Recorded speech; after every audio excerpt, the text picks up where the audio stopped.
Good evening, everyone, and welcome back once again to Vicious Rants. And of course, I am your host, your YouTube messiah, and often imitated, never duplicated superstar Tim Vicious.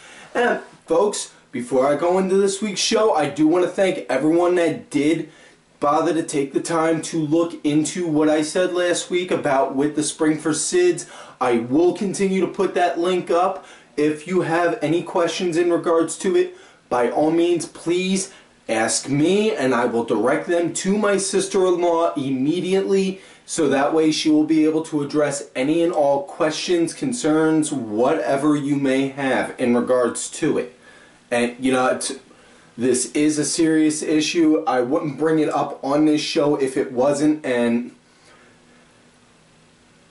if you can't donate, I'm not going to hold it against you, but if you know someone that can, by all means, please, I urge you to show them this site and ask them to do whatever they can. Whether it's 1, 2, 5, 10, 20, 100, 1,000, whatever amount. You know, anything. That's all I ask. You know? Now, on with this week's show. We are talking about Fastlane.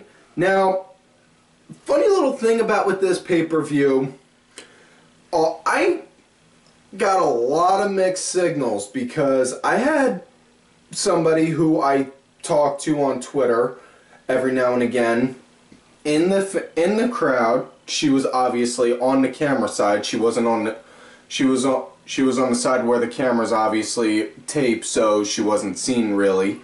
But she was saying the crowd was good and the crowd was pretty riled for the show, but watching it, it didn't come off that way. Now, I'm not making a complaint because, you know, obviously, speaking from first-hand experience, you know, I have done shows where the crowds were just like, eh? You know, even though we were given 5-star performances, given our talent and skill. But the point is, you know, don't knock the show if it don't seem like the crowd's really into it. Because if you're getting 5-star matches and the people are just like, oh, yeah, okay. You know, that doesn't mean that you need to say, oh yeah, this show sucks because of it. No, you know what? Fuck you for that. Now, on with the show. Pre-show was an interview, so not talking on that. We'll talk about the big promo that did happen with Sting and Hunter right off bat before I get into the matches. Hunter called Sting out, and they had their confrontation. Hunter basically said, I give you credit for sticking to your guns and staying with WCW until they went under, but you're in my world now.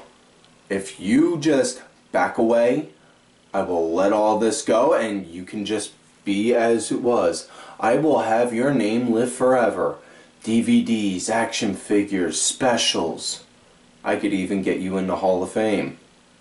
And, you know, doing things like that to try and basically bribe Sting, which I thought was good. You know, that was very classic heel-ish in a sense. But Sting going to his Crow character, just not one word. Just, and then just them two, they started swinging. Hunter had the advantage for a bit, went to grab the hammer. Next thing you know, Sting, bat, put him in the corner. Next thing you know, just like, drop it. Drop the hammer and then just pointed up at the WrestleMania sign. They announced it later that night. WrestleMania, Sting versus Hunter. I called that sumbitch at Survivor Series. What'd I tell you? See, I see on how bookings can work in advance if you got the right kind of guys. You got the right guys and the right stories, I could see bookings in advance.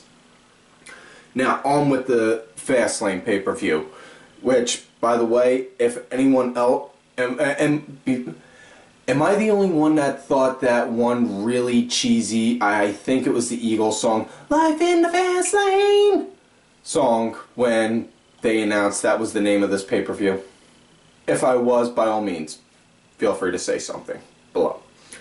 First match, it was the trios match. They just made it at the last minute. Ziggler, Rowan, and old Skippy Sheffield versus Show, Kane, and Seth. And that's it. For a trios match, it was okay. I mean, I was pretty okay with it. Nothing impressive, really. The guys didn't really do nothing. I mean, I was glad to see Rowan actually get some half-decent ring time. I mean, I love Rowan. I love me some Eric Rowan in a non-homosexual way, mind you, because yeah, it's not gay. It's pro wrestling. I'm just saying, Rowan, I can see him being, I had my thoughts thinking he was going to be the breakout star in the Wyatts. I'm obviously wrong because he's kind of getting left out of nowhere, but I'm hoping that he can get somewhere pretty soon. Yeah, but the match came to an end. Ziggler went to go and do a body splash to Kane, and Show was on the outside and just caught him. Next thing you know, they got the pin. 1, 2, 3. They won. Next thing you know, Seth's just looking. He's like, "Alright, set him up, set him up." And was getting ready to go and do the curb stomp. And then next thing you know, right out of nowhere, what happens? Randy comes out and forgets to wear pants again. Yeah, that's right. Randy Orton returns, finally, you know, comes out and just RKOs everyone, which was great. And you know they're building up to a match now between him and Seth, given on how them two wound up having their issues with back in November. You know, absolutely loved it. It was great.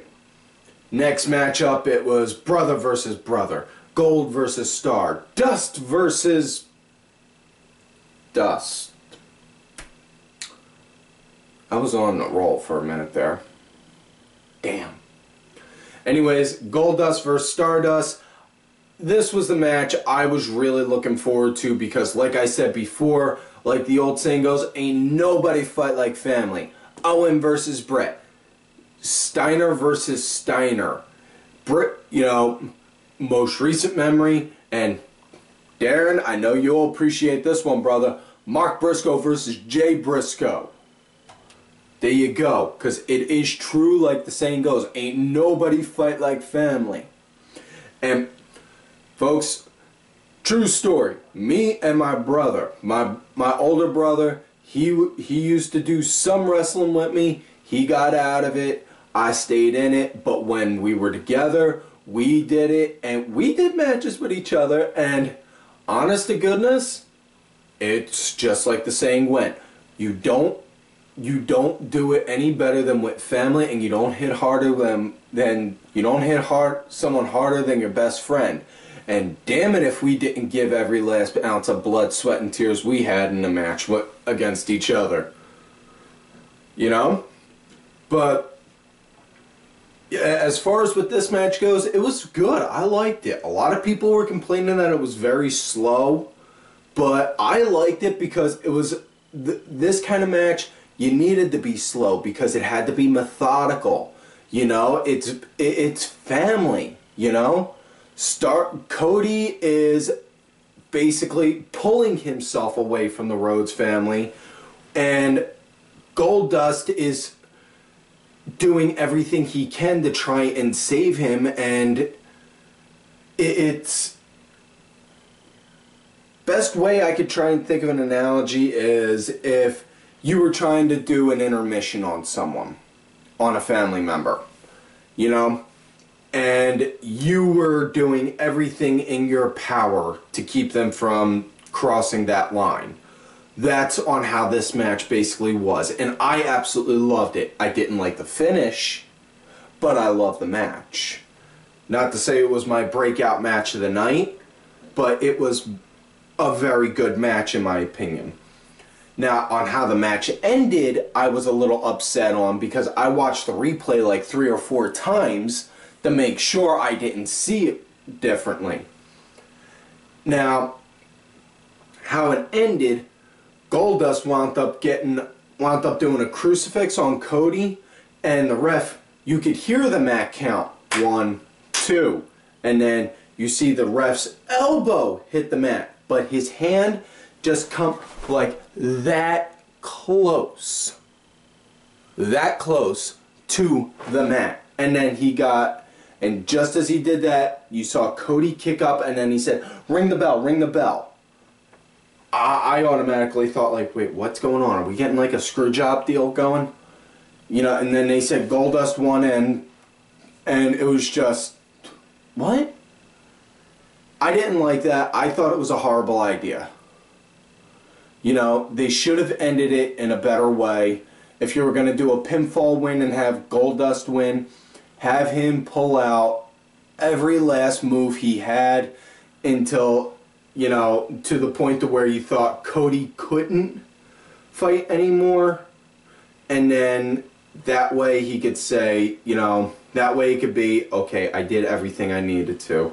I did everything I could to get you, please. You know, like that. Now, next up, match of the night in my book.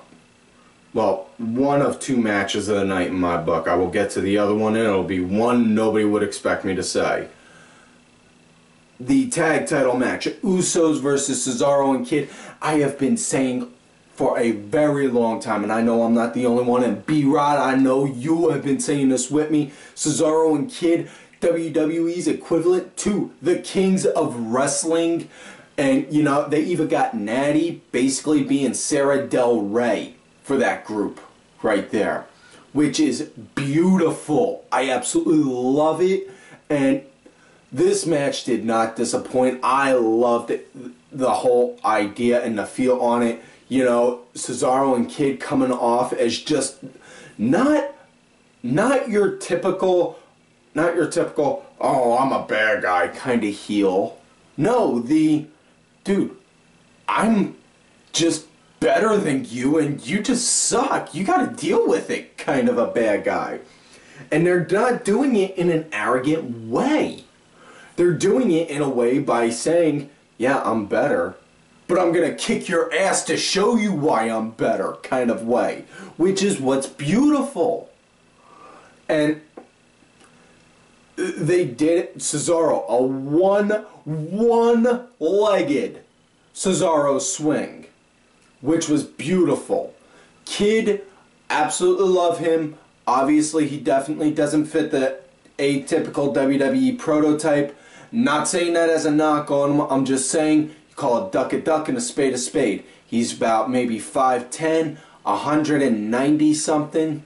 You know, not what Vince would typically have on the main roster on a regular, consistent basis.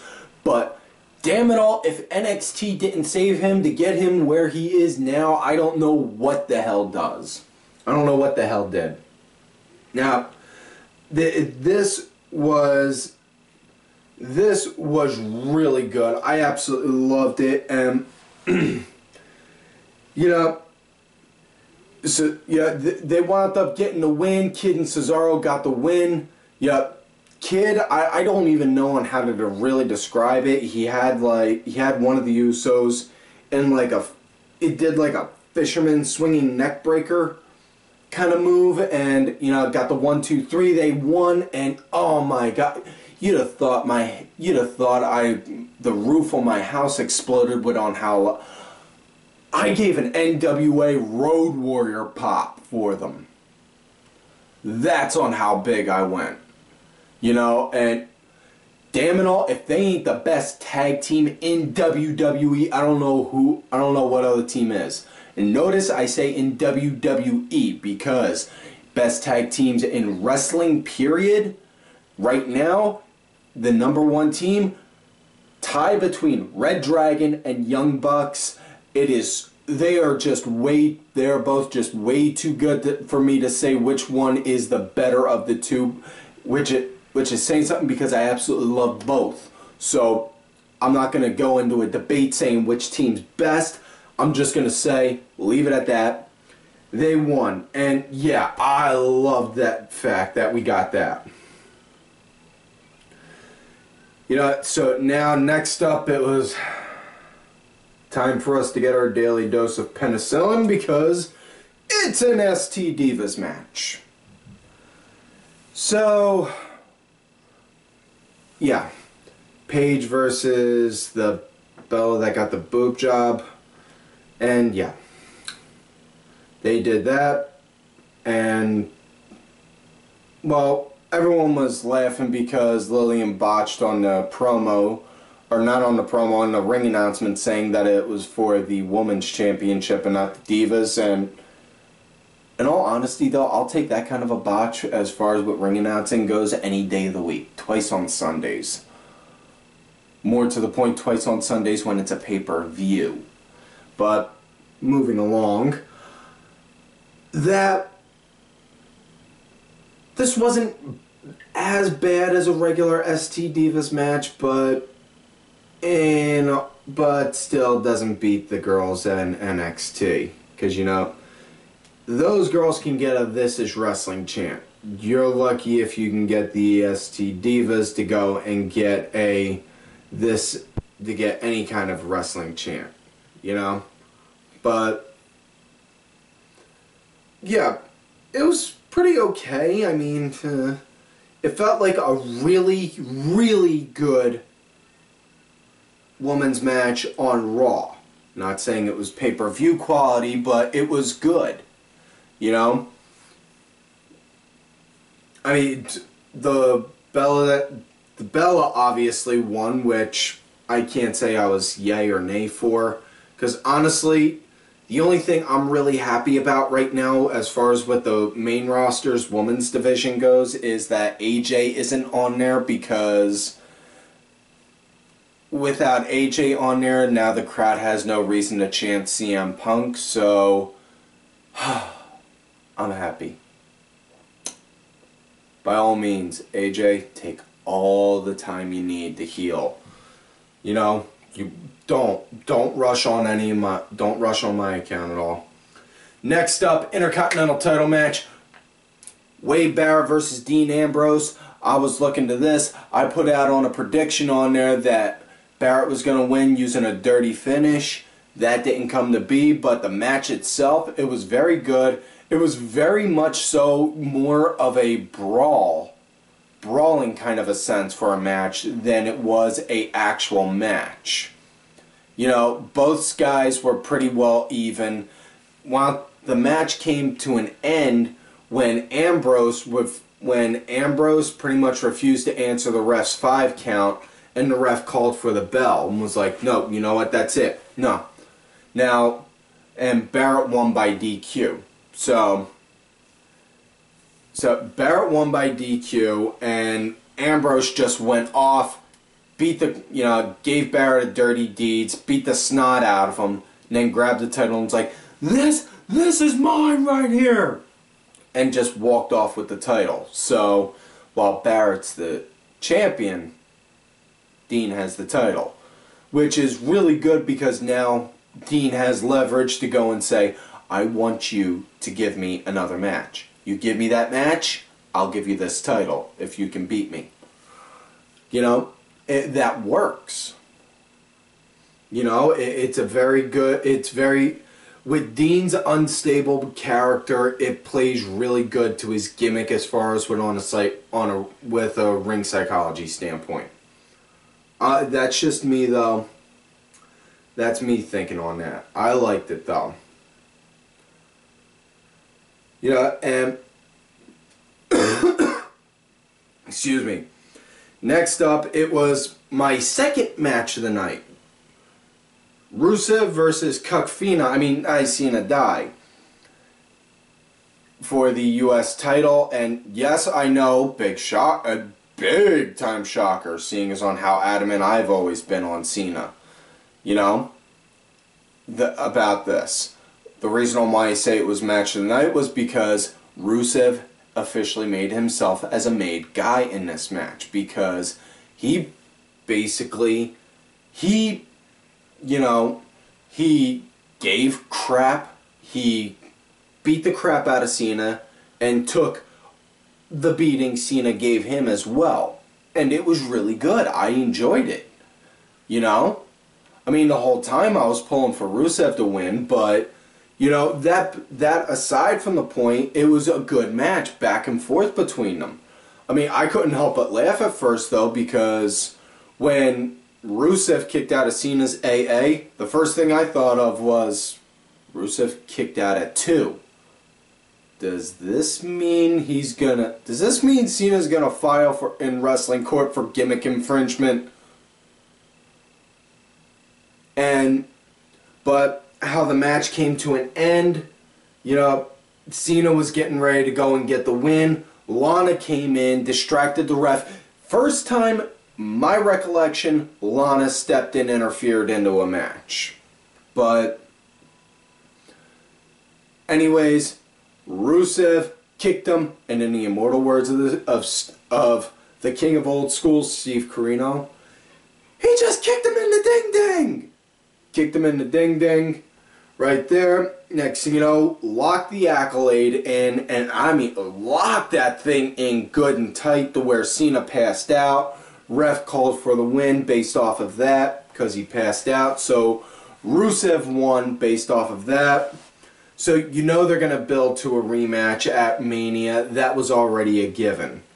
And that, I have no mind with that. And I have no mind with Cena winning the title at that match, because, like I said, I have said it before on this show. Got to shake hands with the devil to do the Lord's work. Got no problem with that. And if that means I need to put that U.S. title on him, you got to put the U.S. title on Cena to give that title credibility again, I'll do it, and I'll do it with a smile, because you know what? That title has history, and that title has prestige, and that title needs to be deserved. Needs to be treated like that. And the fact that it isn't gets me mad. You know? And I have no problem with that. Especially given the fact of, if he winds up coming back with a spinner U.S. title, I will die laughing. No lie. Yep, but now this. The main event of the night for the pay-per-view, the #1 contenders match between Daniel Bryan and Roman Reigns, and I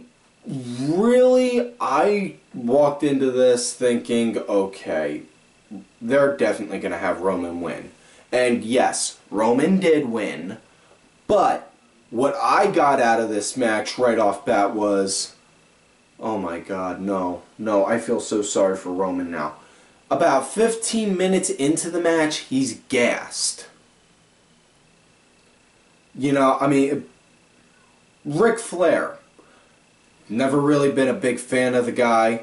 Call him Dick Flair on more than one occasion. But the man had the right mindset. Lots and lots and lots of cardio. I don't remember what documentary I saw it on, but I saw it on one of them. You know, Charles Robinson wound up saying, I hung out with Ric Flair one time, went to his house. You know, he was showing me what he does for working out, did some of that. Wound up doing his, he had a Stairmaster, I was doing it. By the time I was on the 13th floor, I was out of breath and I couldn't breathe. Rick was on the 13th floor, he didn't even break a sweat yet. Rick was adamant constantly about cardiovascular work. You do a ton, and I mean a ton of cardio, you are going to have stamina. And I mean stamina that can last. So you don't need to go all out, like throw everything you got into one punch. No. You pace yourself and you wear yourself. You know, you do it like that, can work. But I felt bad for Roman because 15 minutes in, got gassed, and I just like, I mean, Bryan pretty much, it pretty much felt like Bryan had to carry the match for a good portion of it after that. I mean, Roman obviously had his spots afterwards, but it was pretty much felt like a majority of it after he got gassed was all Bryan carrying. And, I mean, but probably the best spots had to be when Bryan hit the running knee, Roman kicked out. First time ever someone kicked out of Bryan's running knee. Also on how the match came to an end. Bryan was gearing up to go and hit another running knee. Mid-motion, getting ready to just jump. And mid-motion, like he's like this and going up like that to go and hit the, to go and do the running knee. Next thing you know, boom, Reigns hit him. Got the spear. Got the 1, 2, 3. Next thing you know, wins. And Bryan just looks in there, he's pissed, and he's like, and he looks at him and he's like, now you go win. You go and win. You know, giving him the thumbs up. So, what Bryan needs to do now, come off pissed off. Come off pissed off. Not at Roman, but that he lost. And just look at Roman and just be like, you won. Now you better damn well make sure you earned that win against me and beat Brock. Because, you know, if, and we'll just say for the argument, if Brock doesn't re-sign after WrestleMania, what you can do, have them have Roman versus Bryan for the next 3 or so months after WrestleMania. You know? And then have, or at least until SummerSlam, and then have Seth, and then have like, or, you know, something like that, until you can get like Seth to have a cash in, so that way you, on a major pay-per-view, so that way you can get major, that way you can get major draw. That would make sense, you know. So anyways, that's it for this week's show. So folks, don't forget to like the video, subscribe to the channel, go back, watch all the other episodes, click the link down below to help with Spring for Sids. Look for me on Twitter at Tim Vicious. Make sure y'all look for my backup account, Tim_Vicious. Also, with the Spring for Sids, the group is Shannon's Butterflies. I do put it out there on that whole Facebook gimmick I got as Tim Ash. I will put up links on there on my Twitter, you know, but the main thing that I'm going to be pushing this on is here on this show. If you don't like it, too bad, deal with it. Also, folks, do not forget to follow all of these cool-ass cats right here on Twitter. Vicky Earls, make sure y'all check out Vicky's YouTube page, as well as her podcast, The Celtic Commodity. I am Danny Sunday, Mucky Morris, Axel Mulligan. Axel, like I said, brother, miss seeing you on the show, miss your shows, but I understand why you had to step down for a bit. Sunday Segway, congratulations on 100 episodes, Kenny and Shugs, Sinfully Sabrina, Cranky Grandpa, Legion Lady Aaron, the man who blows goats, Oliver Ben, and the man who constantly rapes goats, the Masked Mark at Just a Stupid Mark, as well as my client, who is the true Raw General Manager, Bronx Bitch Forever. And folks, like I always tell y'all, you love me great, you hate me. Fuck yous.